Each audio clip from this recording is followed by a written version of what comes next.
Hi students, today my topic is Wheatstone's bridge. So Wheatstone's அப்படின்றது என்னன்னா ஒரு சயின்டிஸ்டுடைய name. So அவர் பண்ண அந்த எக்ஸ்பெரிமெண்ட்டுக்கு அவருடைய நேம்லேயே வந்து வச்சிட்டார். ஓகேவா? ஸோ அப்போ இந்த Wheatstone's bridge அப்படின்றது எதை பேஸ் பண்ணியிருக்கு அப்படின்னு பார்த்தோம்னா, இதுக்கு முன்னாடி ஒரு சயின்டிஸ்டை பற்றி படித்தோம் இல்லையா, கிர்ச்சாஃப்ஸ் உடைய ரூல்ஸ்.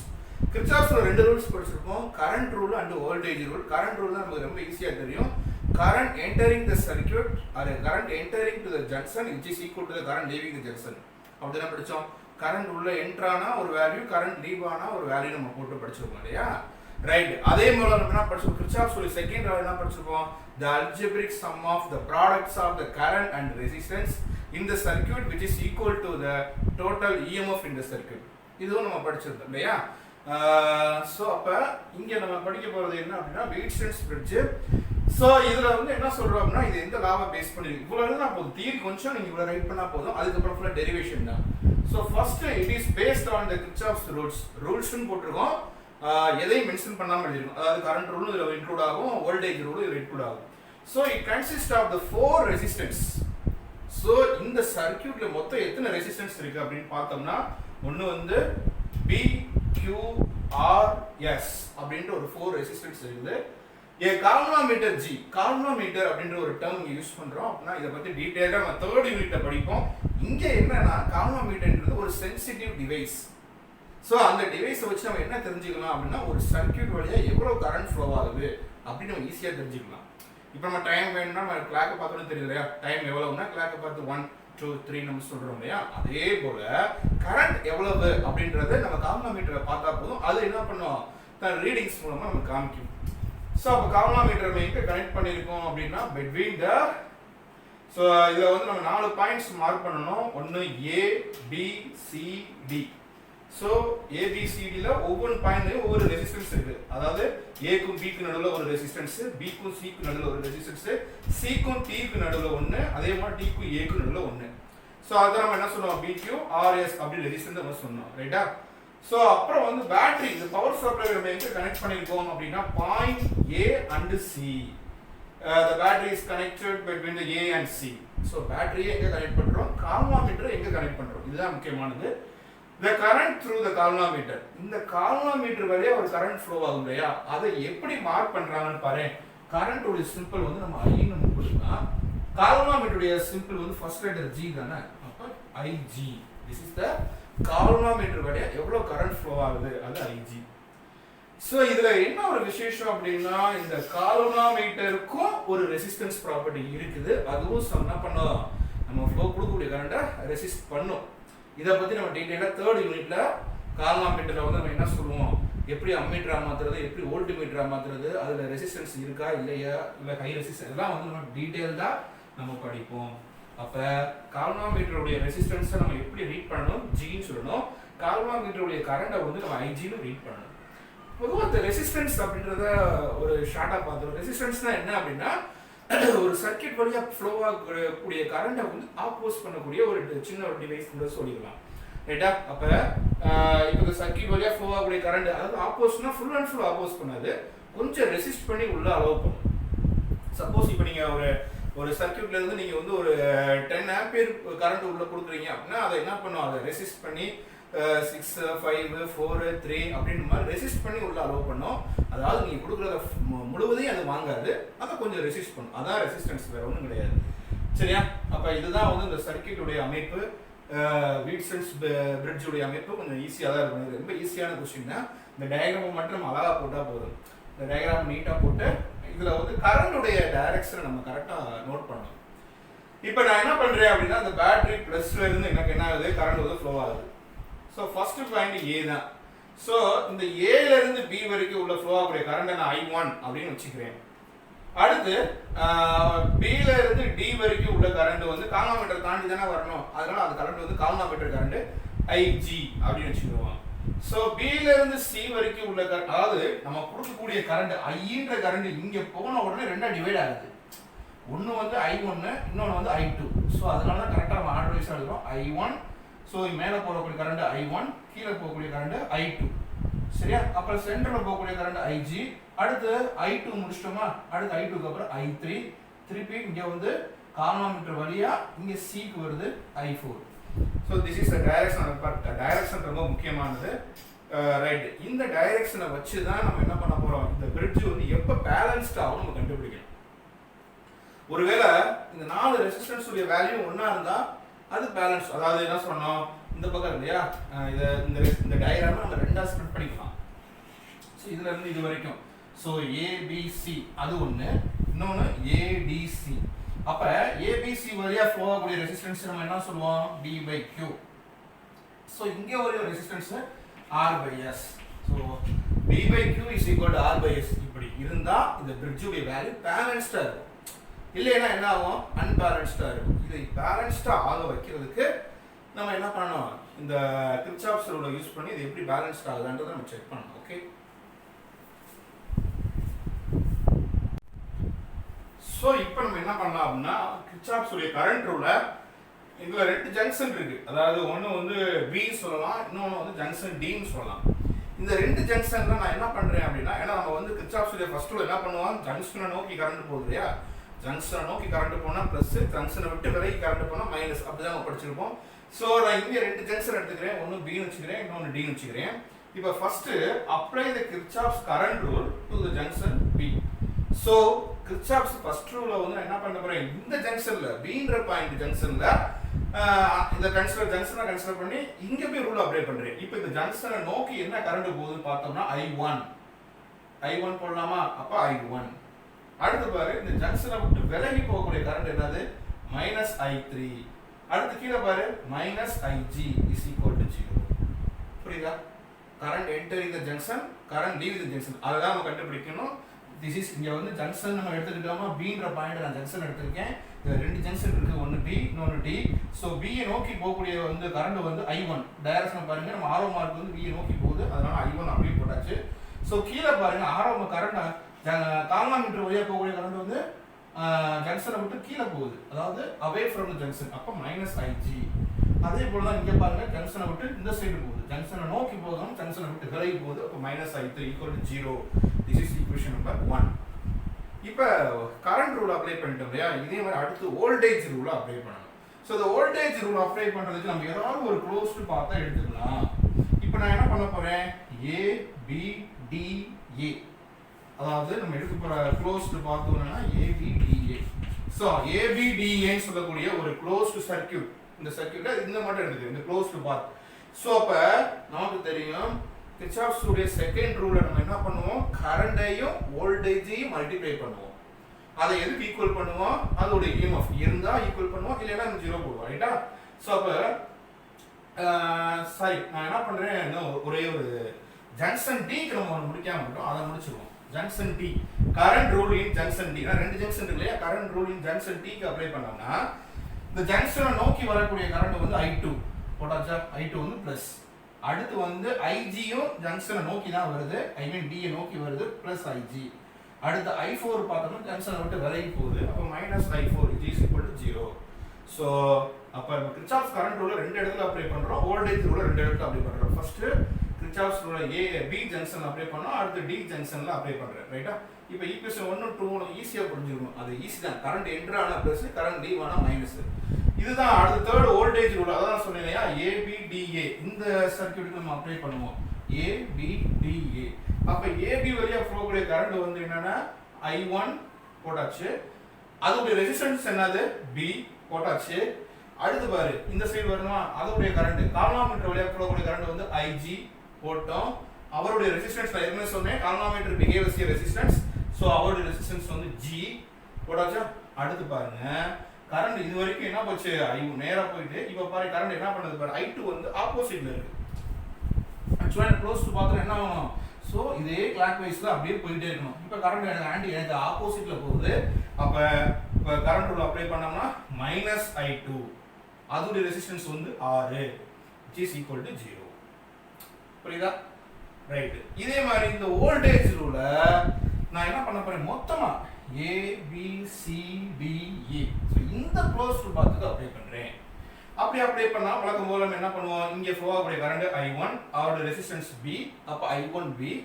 அடுத்து பாரு, இவருடைய இங்க இருந்து இங்க போச்சு, அடுத்து பில இருந்து சிக்கு போகணுமா, அங்க ரெசிஸ்டன்ஸ் வந்து Q, கரண்ட் வந்து I3, அப்ப I3Q ஒரே மாதிரி தான் போகுது, டைரக்ஷன் மாறல.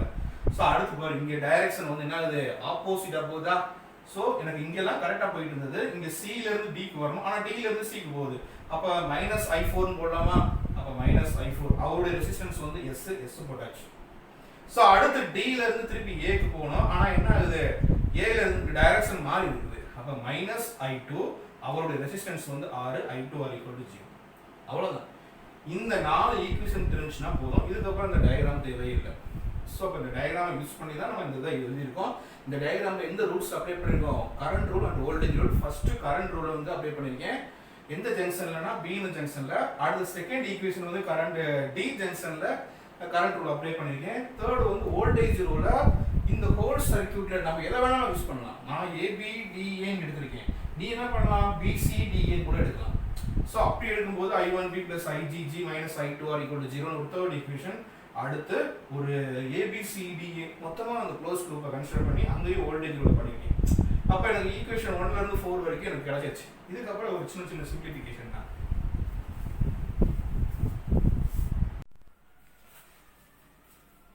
ஸோ இப்போ நம்ம இந்த சர்க்யூட்ல கொஞ்சம் ஷார்ட்டா பார்ப்போம்.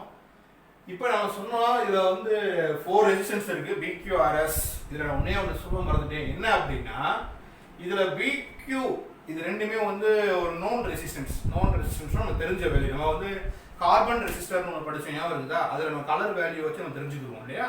ஸோ அந்த மாதிரி நான் என்ன பண்ணியிருக்கேன் அப்படின்னா BQ ரெண்டுமே எனக்கு தெரியும். ஸோ உதாரணத்துக்கு இது 10 இது 20 அப்படின்னு கூட வச்சுக்கலாம்.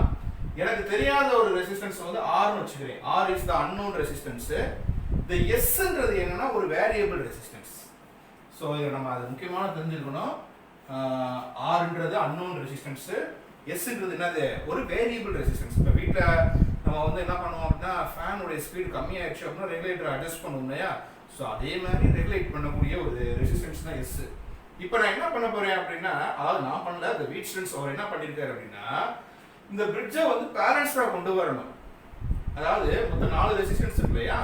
ஸோ அதாவது அவர் சொன்ன பாயிண்ட் என்ன, ஸோ இந்த பாயிண்ட் ABCD, அதாவது இந்த சைடு ABCயும் ADCயும் பேலன்ஸ்ட் ஆகணும். அப்படின்னா என்ன அப்படின்னா ரெசிஸ்டன்ஸ் வந்து அவர் என்ன சொல்றாருன்னா B/Q = R/S அப்படின்னு நம்ம ப்ரூவ் பண்ணணும். ரைட்டா. அப்ப B/Q ரெண்டுமே வந்து நோன் ரெசிஸ்டன்ஸ் தான். அப்ப அதுவும் R/Sம் ஈக்குவலா இருந்துச்சு. அப்ப பிரிட்ஜ் வந்து பேலன்ஸ் ஆகும். அப்ப பிரிட்ஜை பேலன்ஸ் பண்றதுக்காக அவர் என்ன ஸ்டெப் எடுக்கிறாருன்னா இந்த வேரியபிள் ரெசிஸ்டன்ஸை அட்ஜஸ்ட் பண்ணிட்டே இருக்காரு. சோ இந்த வேரியபிள் ரெசிஸ்டன்ஸை அட்ஜஸ்ட் பண்ணி இந்த பாயிண்ட் B உடைய பாயிண்ட் T லயும் பொட்டன்ஷியலை சேமா கொண்டு வராரு. பாயிண்ட் B லயும் பாயிண்ட் T. அப்ப எப்படி சார் சேமா கொண்டு வரது தெரியுது? இல்ல அது தெரிஞ்சிக்க முடியாது இல்லையா. இத வேரி பண்ண முடியும். ஆனா பாயிண்ட் B லயும் பாயிண்ட் T லயும் எப்படி பொட்டன்ஷியல் சேமா இருக்கு நல்லா தெரியும். நமக்கு ஏற்கனவே இதுக்கு முன்ன செக்ஷன்ல பொட்டன்ஷியல் டிஃபரன்ஸ்னா என்னன்னு நம்ம படிச்சிருக்கோம். பொட்டன்ஷியல் டிஃபரண்டா இருந்தா மட்டும் தான் எலக்ட்ரான்ஸ் ஃப்ளோ இருக்கும். எலக்ட்ரான்ஸ் ஃப்ளோ ஆனாதான் சார்ஜ் இருக்கும், சார்ஜ் இருந்தா தான் கரண்ட் இருக்கும். இது நமக்கு தெரிஞ்ச விஷயம் தான். இப்போ நான் என்ன பண்ணிட்டேன், பொட்டன்ஷியலை சேம் கொண்டு வந்துட்டேன். அது எப்படி தெரிஞ்சுக்கிறது? ஒன்றும் இல்லை, கால்வாமீட்டர் 0 ஆகும். கால்வாமீட்டர்ல ஒரு டெஃப்ளெக்ஷன் இருக்கும். அந்த பாயிண்டர் வந்து என்ன பண்ணுது அப்படின்னா 0 காமிக்கிற வரைக்கும் நம்ம என்ன பண்ணிட்டே இருக்கணும், இந்த எஸ்ஸை வேரி பண்ணணும். அப்போ வேரி பண்ணா ஆட்டோமேட்டிக்கா எனக்கு பொட்டன்ஷியல் பிலையும் பாயிண்ட் பிலையும் பாயிண்ட் டிலையும் பொட்டன்ஷியல் சேமா இருக்குது. அதான் இங்க போட்டிருக்கேன்.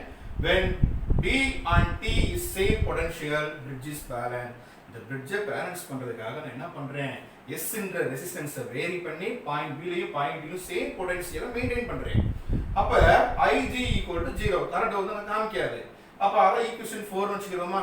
இப்ப 1 2 3 4 5 சாரி இது 5 னு வச்சுக்கிறோமா. இது 5 இது 6 7 8. இப்போ நம்ம என்ன பண்ண போறோம்னா இந்த ஈக்குவேஷன் 5 இருக்கு இல்லையா, சப்ஸ்டிட்யூட் ஈக்குவேஷன் 5 IG = 0 வை ஈக்குவேஷன் 1ல போய் சப்ஸ்டிட்யூட் பண்ணுவோமா. பண்ணா என்ன வரும், I1 - I இந்த டேர்ம் 0 ஆயிருமா. அப்ப I1 - 0 - I3 = 0 வரும். அப்படிதானே. அப்ப 0 விட்டுருவோம். -I3 அந்த பக்கம் போகும்போது பிளஸ் ஆயிருமா. அப்ப I1 = I3. அதே மாதிரி தான் பாருங்க செகண்ட் ஈக்குவேஷன்ல I3 நம்ம 0 எடுத்துருவோம். I3 0 எடுத்துட்டு இந்த -I4 அந்த பக்கம் போகும்போது பிளஸ். அப்ப I2 equal to I4. அதே மாதிரி third ஈக்குவேஷன்ல IG equal to 0. 0 into G 0. அப்ப மைனஸ் I2R அந்த பக்கம் போகும்போது பிளஸ் I2R. அப்ப I1B equal to I2R. So அப்ப இதெல்லாம் நம்ம வந்து என்ன பண்ணிருக்கோம் அப்படின்னா கால்வாமீட்டர் வழியா ஃப்ளோ ஆகக்கூடிய கரண்ட் 0வா வச்சு நம்ம என்ன பண்ணிருக்கோம் ஃப்ளோ ஈக்குவேஷன் 8 வரைக்கும் கண்டுபிடிச்சு இனி அவ்வளவுதான். சோ இப்போ நம்ம கண்டுபிடிச்ச 6 7 8 இத போய் நம்ம என்ன பண்ணலாம் அப்படின்னா அதாவது I1B equal to I2R வருது இல்லையா. சோ அப்ப இந்த இடத்துல போய் நம்ம என்ன பண்ணலாம் இந்த I1B எடுத்துட்டு ஈக்குவேஷன் 8 க்கு சப்ஸ்டிட்யூட் பண்ணுங்க I2R. அப்படி போட்டோம்னா அதே மாதிரி I3 க்கு பதிலா I1 அப்படி சப்ஸ்டிட்யூட் பண்ணோம் I2 க்கு பதிலா I4. இந்த மூணு வேல்யூ ஃபோர்த் ஈக்குவேஷன்ல சப்ஸ்டிட்யூட் பண்ணோம்னா நமக்கு வந்து நம்ம எதிர்பார்க்கக்கூடிய ஃபைனல் ஆன்சர் வந்து கிடைச்சிரும். சரியா? ஓகே.